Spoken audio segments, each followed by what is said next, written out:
Hello everybody, Mark here at the hangar at Flip Flop Flyer headquarters at the North Perry Airport in Hollywood, Florida. Today we're going to start the process of repairing the Seamax. You can see it's up on stands behind me, and we have the work area cordoned off underneath the aircraft with plastic to create a work room for us underneath the airplane.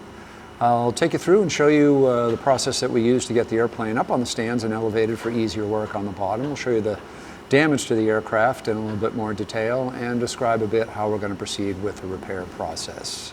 Thanks for joining us. Let's get started. And that first step is getting the aircraft up on some ramps and elevate it so that we can actually work on the damaged section underneath the aircraft.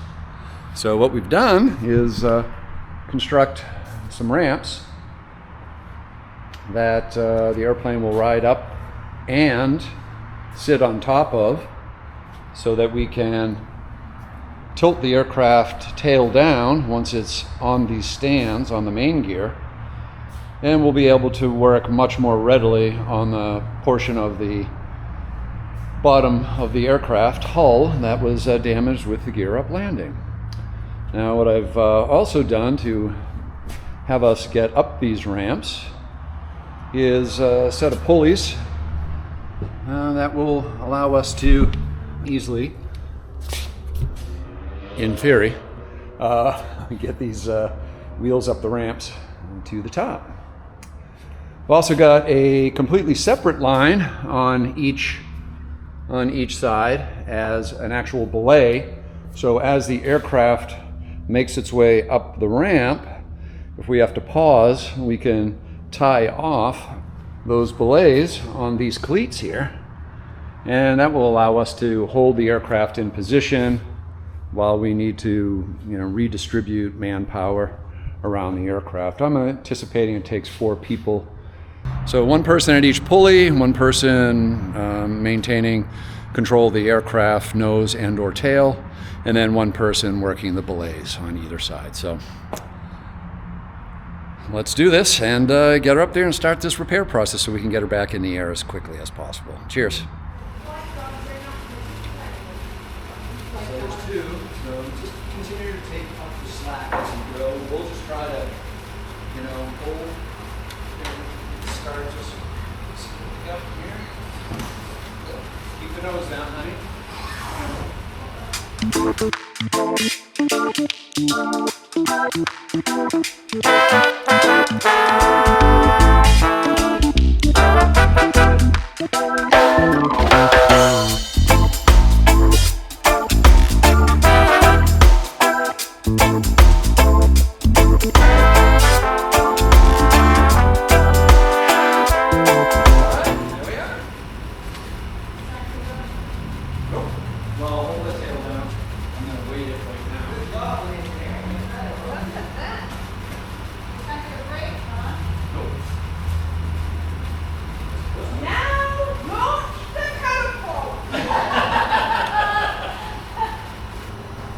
Okay, first up today, just a quick walk around and show you the kind of apparatus that we have set up now that the airplane's been put up onto the jacks and is basically prepped and ready to start the work on the bottom of the aircraft. So let's take a look. Here is the enclosure underneath. Step back a little bit so you can see. I've just got it taped to the fuselage at the top edge and then taped to the ground inside the enclosure.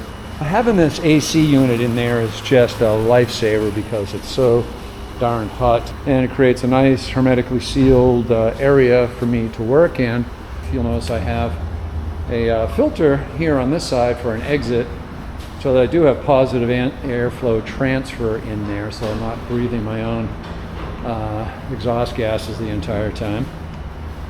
You know what I mean? And that will also filter out any of the dust and overspray from the spray paint once we get that going. So that's kind of the setup right now. I'm going to climb inside here in a second and I'll show you what I got in there. I cut a little entry door here that's got Velcro on the edges, and that allows me to separate this and open it up and go inside like the boy in the bubble.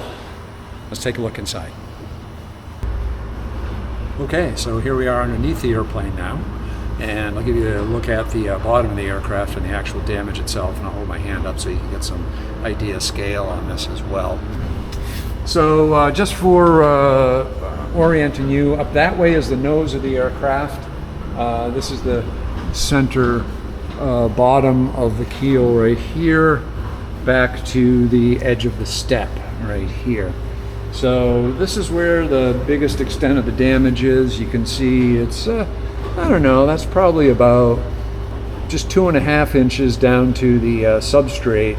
And then the thin glass goes out to probably about 4 inches, 3.5 inches or so. And then the full damage to the actual coat of the aircraft is more like probably 5.5 to 6 inches at the most. And we've ground off at the back, depth-wise, about 1/4 of an inch to 3/8 of an inch. So it's not super deep, but it is, you know, obviously needs repair. There's no points at all along this damage that goes all the way up to right about there.